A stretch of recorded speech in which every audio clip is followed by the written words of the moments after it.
তো হ্যালো বন্ধুরা, আবার চলে এসেছি আমরা দুইজন। আজকে যে ভিডিওটা নিয়ে আলোচনা করব, আব্দুল রহমান জামি যা বললেন মুসলিম হওয়ার 40 দিন আগে যেই ঘটনাগুলি আপনার জীবনে আসবে সেই ঘটনা নিয়ে আলোচনা করব। ভিডিওটা অত্যন্ত ভালো ভিডিও, তো আপনারা দেখতে থাকুন। বাবা কয়, বাবা কি বলতে চাও? আমি বলি, বাবা কিছু বলতে চাই না, শুধু জানতে চাই। বলে, তোমার ভাব লক্ষণ আমার কেমন যেন ভালো ঠেকতেছে না। আমি বলি, বাবা ভাব লক্ষণ ভালো ঠেকতেছে না, কারণটা কি? না, ভালো না লাগার তো কিছু নাই, আমি তো এমন কিছু করে ফেলি নাই, আমি তো আপনার সন্তান। বাবা কয়, বাবা তোমার আব্বা আমার তেমন ভালো লাগে না, আমার কেমন জানি একটু লাগতেছে। মারে ডাক দেখে, এর একটু ঠাকুরঘর থেকে চন্দামি নিয়ে এসে খাওয়া। কি? আরে বাপরে, মানে কি? কয় ওই ঠাকুরের পা ধুয়ে খাওয়া, এটারে খাওয়া, এটা পাগল হয়ে গেছে বোধ। এমন ঠাকুরের পা ধুয়ে খাওয়াই কি করবা? যেই ঠাকুর নিজেরই রক্ষা করতে পারে না, 3 দিন পূজা কইরা আমরা যে এই নদীর মধ্যে নিয়ে পাড়ায়া ফাড়ায়া ডুবাই, নিজেরে যে বাঁচাইতে পারে না, সে আমার কি বাঁচাবে?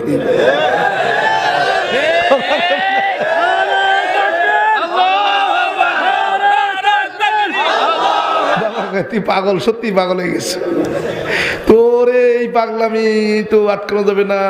মারে কয়, ছেলেটা বুঝে হারাইলাম রে, ছেলেটা বুঝে হারাইলাম। বাবা টের পেয়ে গেছে।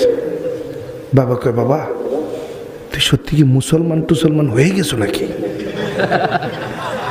ও না, হই নাই এগুলো, কেবল একটু দেখতেছি। আসলে মুসলমানরা এতদিন জানতাম মূর্খ, কিন্তু এখন দেখি আমরা মূর্খ। কারণ খালি এইটুক দেখি তো আর মুসলমান হওয়া যায় না, আর একটু দেখা দরকার না? ওটা কি দেখবি? আমি বললাম, শুনছি খালি ওদের নবী নাকি মানে দুনিয়ার জমিনে যেই দেখতো সেই নাকি পাগল হয়ে যেত। নবী নাকি এত সুন্দর ছিল,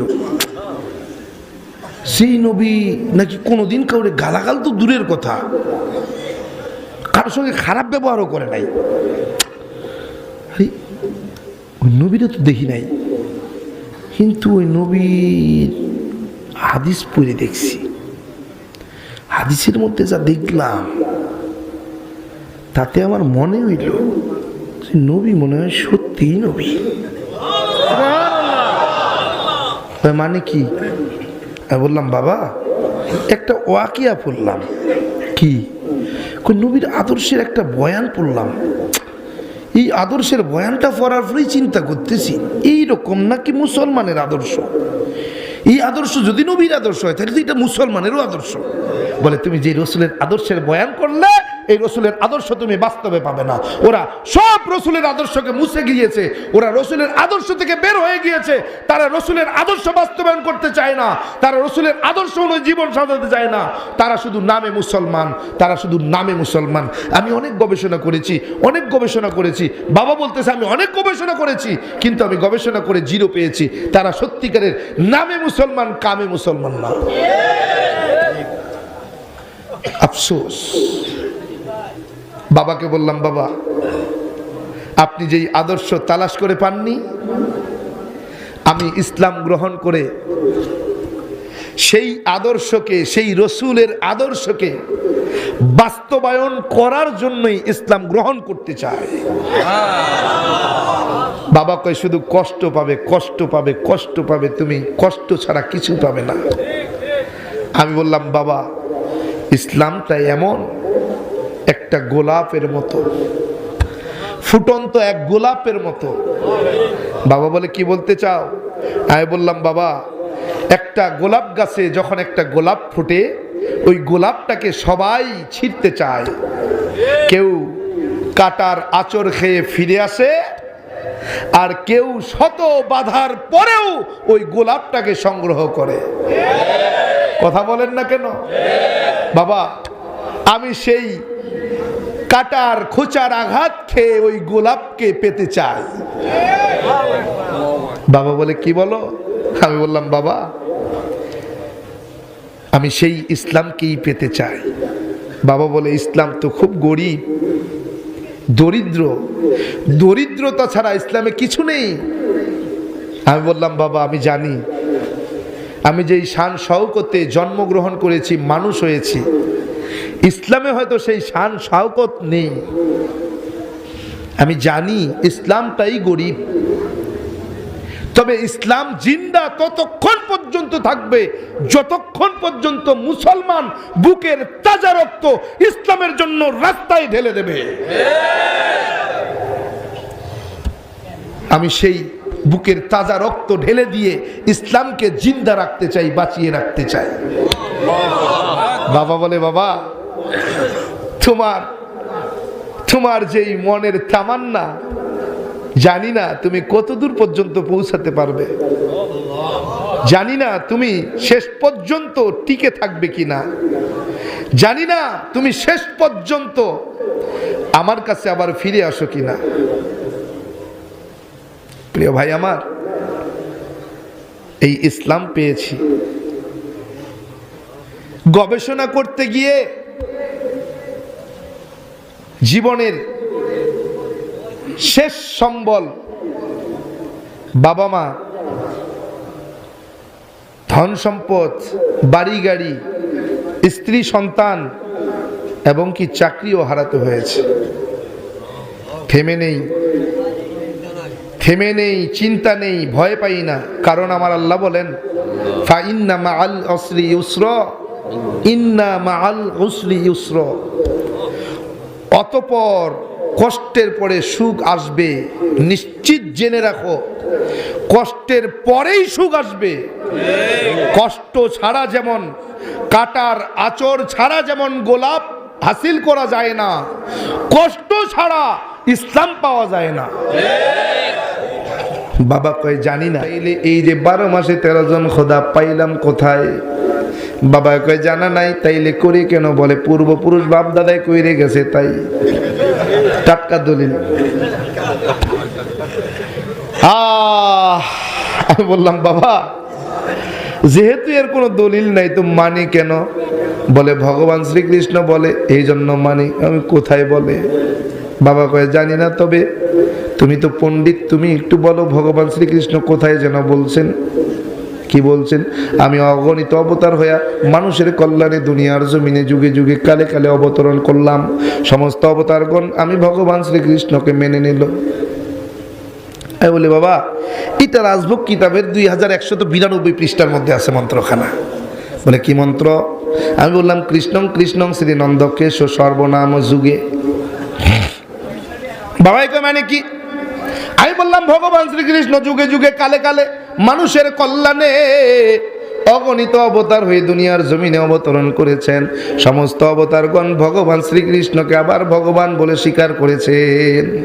কয় ঘটনা সত্য? কেমনে সত্য? মানুষের কল্যাণে যখন যুগে যুগে কালে কালে অবতার হইয়া দুনিয়ার জমিনে অবতরণ করলেন, তখন এই অবতারগুলোকে কোন ভগবান পরিচালনা করেছেন?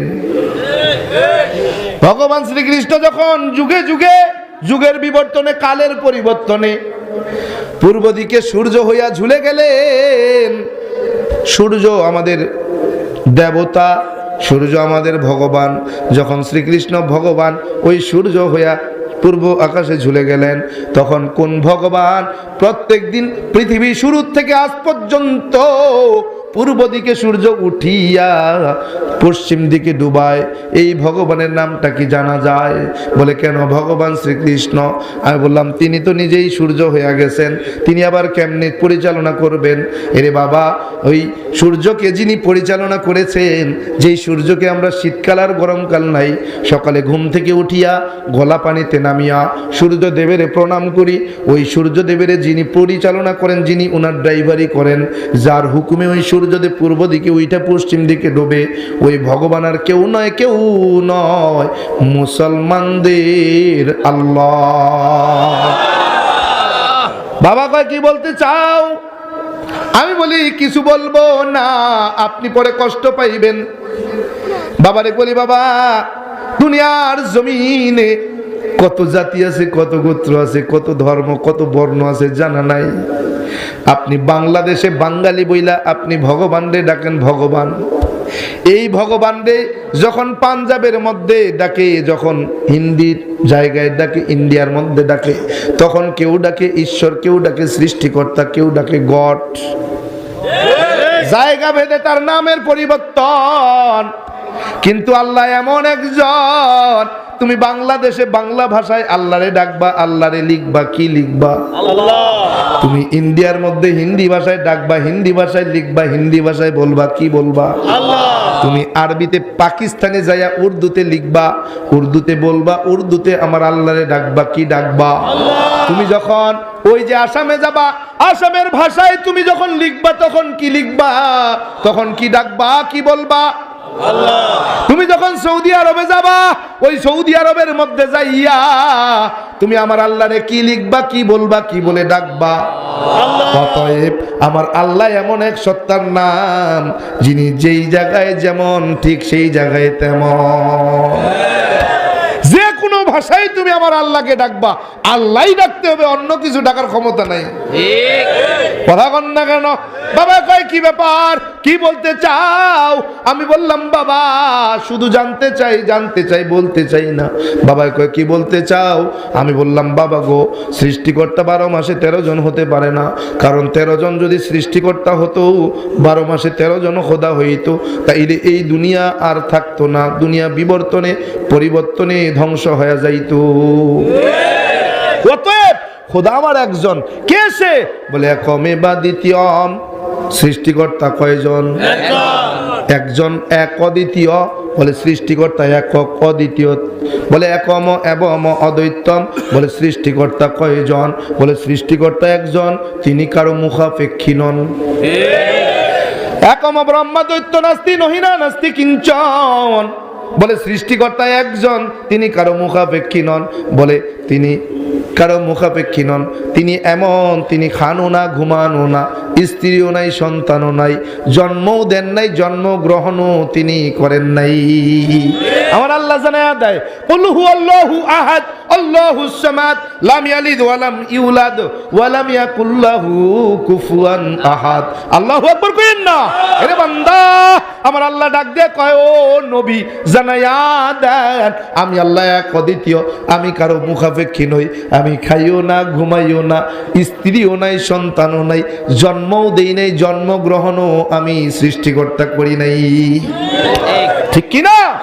তাইলে এবার মিলাইয়া দাও। বাবারে বললাম বাবা যদি ভগবান শ্রীকৃষ্ণ হয়, তাইলে ভগবান শ্রীকৃষ্ণের সঙ্গে এই 3টা মন্ত্র যদি মিলা যায়, আমি মুসলমানদের আল্লাহকে নয় ভগবান শ্রীকৃষ্ণকেই ভগবান মানতে রাজি। বলে মিলাই দাও, মিলাও। বললাম বাবা মিলান, এবার আপনি মিলান। বলে বলো। আমি বললাম বাবা একমে বা দ্বিতীয়ম, সৃষ্টিকর্তা এক অদ্বিতীয়। বলে শ্রীকৃষ্ণ তো এক অদ্বিতীয়, শ্রীকৃষ্ণ দ্বিতীয় জন নাই। ঠিক আছে, এই মন্ত্র দিয়া ভগবান শ্রীকৃষ্ণকে আমি ভগবান মানলাম। হ্যাঁ, ভগবান আমার শ্রীকৃষ্ণ। 2 নম্বর মন্ত্র মিলেও ভগবান শ্রীকৃষ্ণের সঙ্গে যদি মিলে, তাইলে ভগবান শ্রীকৃষ্ণকে ভগবান মানব। বলে মিলাও। একম এবং অদ্বৈতম। বলে সৃষ্টিকর্তা এক অদ্বিতীয়, তিনি কারো মুখাপেক্ষী নন। তাইলে শ্রীকৃষ্ণ যদি কারো মুখাপেক্ষী নন না হয়, তাইলে ওই যে মহাভারতের যুদ্ধে, কুরুক্ষেত্রের যুদ্ধে তিনি অর্জুনের সহযোগিতা নিয়ে কেন যুদ্ধে অংশগ্রহণ করলেন? অতএব কারো না কারো মুখাপেক্ষী, একক তিনি নয়। বলে বাবা কয়েক তারপরে কি বলবা? আমি তো এইখানে ভগবান শ্রীকৃষ্ণকে আমি মানি না। বলে কেন মানবা না? আমি বলি বাবা এইখানে মানলাম না, ধরে নিলাম, তাও মানি নিলাম। 3 নম্বর মন্ত্রের দ্বারা যদি ভগবান শ্রীকৃষ্ণের সঙ্গে মিল পাইয়া যাই, তাইলে মানি। বলে কি? একম ব্রহ্মা দৈত্য নাস্তি নহিনা নাস্তি কিঞ্চন। বলে তিনি খানো না, ঘুমানো না। ভগবান শ্রীকৃষ্ণ কি কোনোদিন খাইছেন? খাই নাই। কয় খাইছে, খালি মাখন চুরি করে খাইছে, মাখন চুর। কথা কন না কা? কয় খাইছে খালি, তাই না ঘুমাইছেও। তার মানে এইবার সামনের দিক বাড়ি, আরেকটু বাড়ি। ভগবান শ্রীকৃষ্ণকে ভগবান মানি। বলে কি? বলে তার স্ত্রীও নাই, সন্তানও নাই।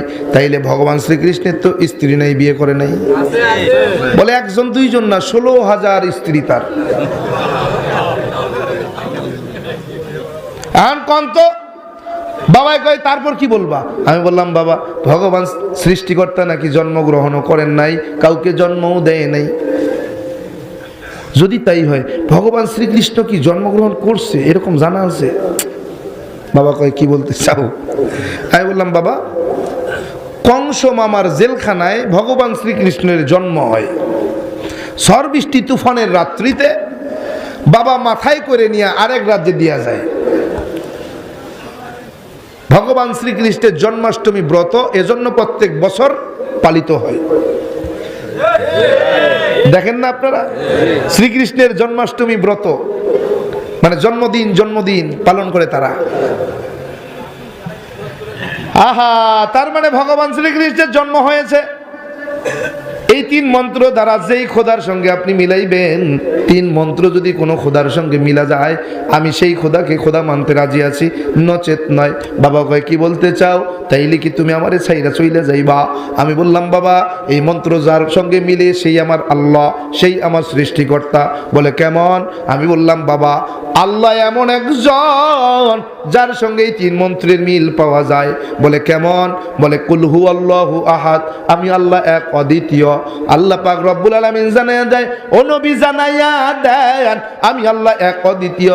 আল্লাহুস সামাদ, আমি আল্লাহ কারো মুখাপেক্ষী নই। লাম ইয়ালিদ ওয়া লাম ইউলাদ, আমি খাইও না, ঘুমাইও না, স্ত্রীও নাই, সন্তানও নাই। ওয়া লাম ইয়াকুল্লাহু কুফুয়ান আহাদ, আমি জন্মও দেই নাই, জন্মগ্রহণও কখনো করি নাই। আহা, তাইলে আমার আল্লাহ হলো আল্লাহ, যেই আল্লাহ এক অদ্বিতীয়, যেই আল্লাহ সব জায়গায় গেলে আল্লাহ থাকে, যেই আল্লাহর নামের পরিবর্তন ঘটে না, যেই আল্লাহর নামের পরিবর্তন ঘটে না, যেই আল্লাহর স্ত্রী নাই, সন্তান নাই। বলবা কারে ভগবান মানবা? শিবেরে মানবা। দেখো শিবের দুর্গা আছে, তুমি কালীরে মানবা, কালীরও স্বামী আছে। এরে বান্দা তুমি কারে মানবা? বলে ব্রহ্মারে মানবা, ব্রহ্মারও স্ত্রী আছে। বিষ্ণুরে মানবা, বিষ্ণুরও স্ত্রী আছে। তুমি কারে ভগবান মানবা বলো? বাবা কয় জানি না, তবে দোয়া করি, আশীর্বাদ করি, যেখানে থাকো যেভাবে থাকো ভালো থাকো, আশীর্বাদ করি। বাবার এই আশীর্বাদ নিয়ে সামনের দিকে বাড়াতে শুরু করলাম। বাবাকে বললাম বাবা, আপনি যেই আদর্শ তালাশ করে পাননি, আমি ইসলাম গ্রহণ করে সেই আদর্শকে, সেই রসুলের আদর্শকে বাস্তবায়ন করার জন্যই ইসলাম গ্রহণ করতে চায়। বাবা কয় শুধু কষ্ট পাবে, কষ্ট পাবে, কষ্ট পাবে, তুমি কষ্ট ছাড়া কিছু পাবে না। আমি বললাম বাবা, ইসলামটা এমন একটা গোলাপের মতো, ফুটন্ত এক গোলাপের মতো। বাবা বলে কি বলতে চাও? আমি বললাম বাবা, একটা গোলাপ গাছে যখন একটা গোলাপ ফুটে, ওই গোলাপটাকে সবাই ছিঁড়তে চায়। কেউ কাটার আঁচড় খেয়ে ফিরে আসে, আর কেউ শত বাধার পরেও ওই গোলাপটাকে সংগ্রহ করে। কথা বলেন না কেন? বাবা, আমি সেই কাটার খোঁচার আঘাত খেয়ে ওই গোলাপকে পেতে চাই। বাবা বলে কি বলো? আমি বললাম বাবা,